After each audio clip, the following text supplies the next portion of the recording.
Hello friends, welcome. I'm Commissar Marek and today we are going to be doing another episode of the Rebellion's step-by-step campaign on 800% difficulty, and today's mission is going to be the Resistance. But before we go to the Resistance and all that entails, we'll first go to finish our no-build mission or hero mission, which is called the Steel Fortress.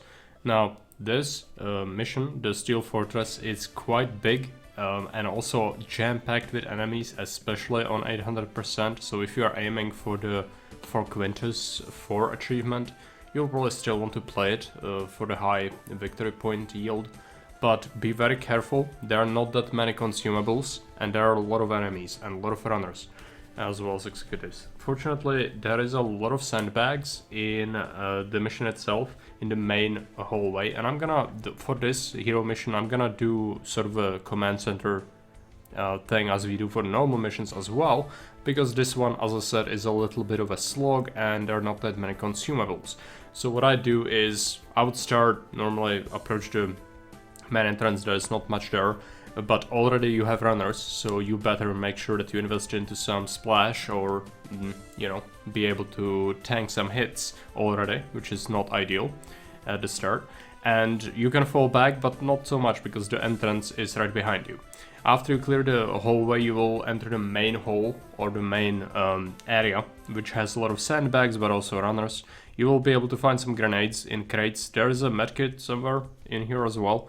But be very careful, don't spend your consumables on small groups that you can dispatch with just shooting. And I made a mistake here, where I went this way around the main loot room, because the main loot room has a lot of things in it, but it's mostly research and empire points.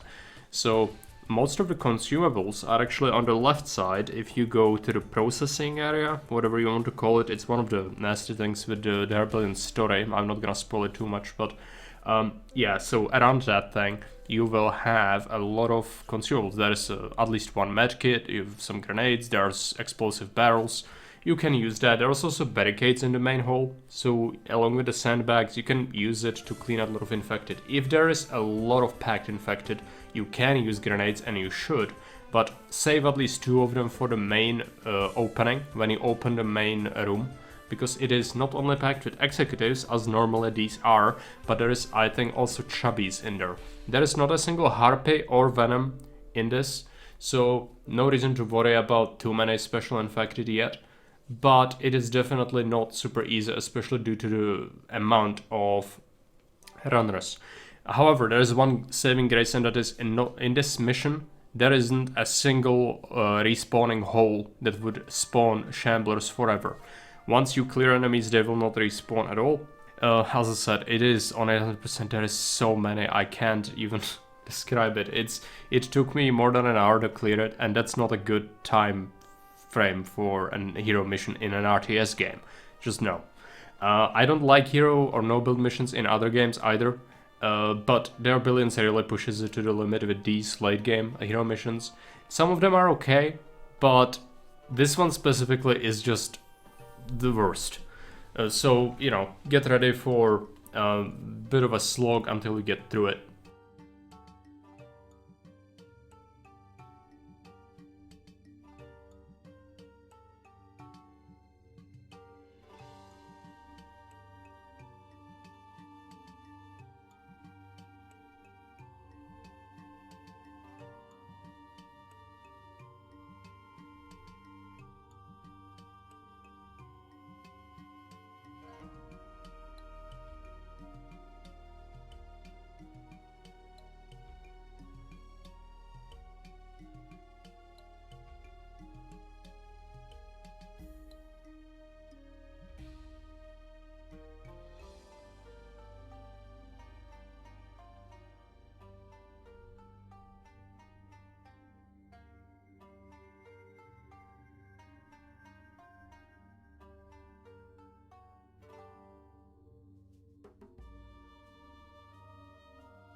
After we are done with the mission, we'll assign Kalos his new skill point, and I will pick damage so that we can deal with special infected even better than before.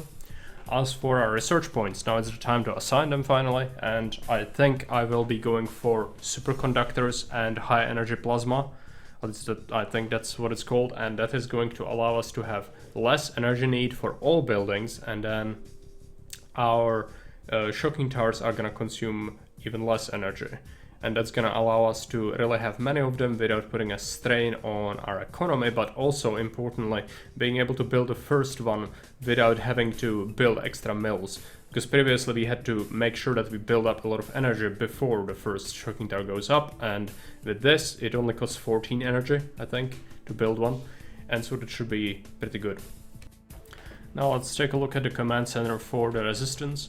The resistance is a special mission, since it is a combination of the economic mission, where you build up a colony before the final swarm hits you, but also you are about to be attacked constantly throughout. So it's a sort of like the normal mission, but you don't have any infected at the map, on the map at the game start. Also, you have full vision of the map at all times, because of the special command center upgrade, which is only on this mission.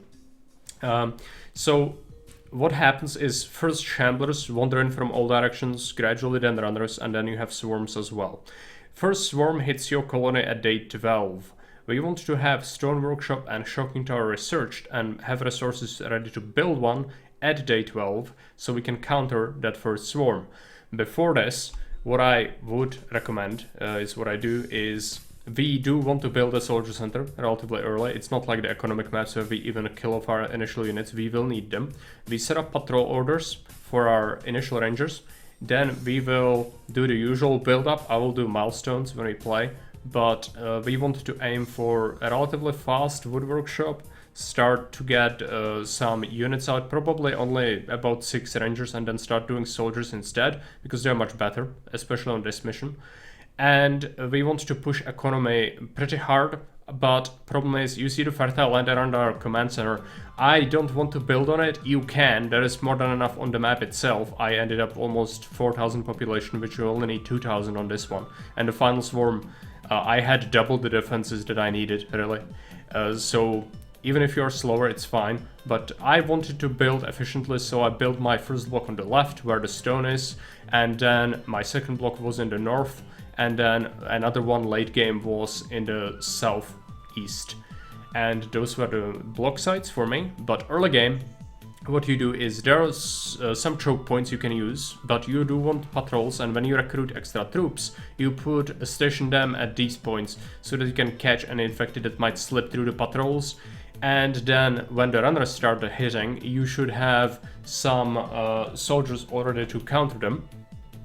Another thing, we have the artillery shipments. each train brings us a free wasp turret. It's not truly free because it needs 1 energy upkeep and it has upkeep of some gold, but it is incredibly valuable. So we can use this to our advantage. Since we picked up the energy reach with our Tesla towers, we can expand our energy grid quite quickly and efficiently, and we should use that to start anchoring our base towards the west, because that's the closest point from your base and your block, at least for me, that was to the edge. And so we build up defense, we put up a wasp turret to each wall, and then we move on north and south until we basically cover the whole defensive line, because they are indestructible walls. You can see them, these are the steel walls. They're indestructible, but some parts of them also obstruct vision and attack. So your towers and units will not be able to shoot through these, they act as obstacles. But that's fine, it's like with trees, you just need to make sure that you build your defenses to incorporate them, or even like build them a little bit more in front if it's really causing an obstacle for you. But this will not be possible to reach before the first swarm hits, so just be calm. When the swarm is announced, you want to wait until it is announced where it's from, and then make sure you have the resources for a shocking tower ready, and build it only when you see that arrow. Because if the announcer says it's from the east, for example, I think my first swarm was from the east, well, there is multiple possible points for them to go. Like, it could be more to the north or south and it's still east, right? So what we want to do is really wait until you see where they are going and then build it, and possibly I used a soldier, sacrificial soldier, to guide them. He did die, I didn't save him, because I wanted to make absolutely sure we can dispatch of the whole swarm immediately. And after you are done with it, you can tear down the shocking tower and keep expanding. And you really want those walls with wasp turrets for the next swarm, because when the next swarm hits, we will want to be careful where it's from, then build up extra buffer of walls, and then build shocking towers again. But since we cannot kite, because the swarm will hit us much faster, since our defense is already gonna be at those walls, we need to make sure that we have some soldiers. I did have a little bit of a sweaty moment there, almost got overrun, but we managed to contain it because there's not that many infected after you deal with the main bulk.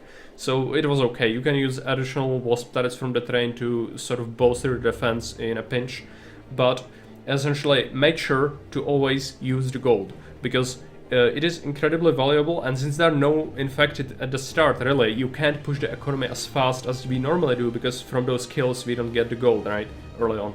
So each gold is super precious, so economy is really vital, so try to expand quickly. Fortunately, there is even a pond for fishing, quite a few wood lines. You can have a lot of energy late game from mills, or sorry, from mills, from power plants. So that should be about it. I think the milestones will show you through much better than I can just talking about it.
Now, before we end the episode, let's quickly go over our research because we don't have any hero mission next time. So let's go ahead and assign our points, and I'm gonna go for high-rise defenses, allowing us to build stone towers. I'm going to go for reinforced concrete, giving stone defenses extra 20% life. And then going to go for professional soldier, which is gonna allow us to start each map with an extra soldier. Now the soldier himself, he can be a bit of a burden because his attacks will cause much more noise than rangers, so we need to use him carefully, but it can be an asset if you are careful. Next time we are gonna go to the wasteland of giants. Thanks for watching and see you around, bye.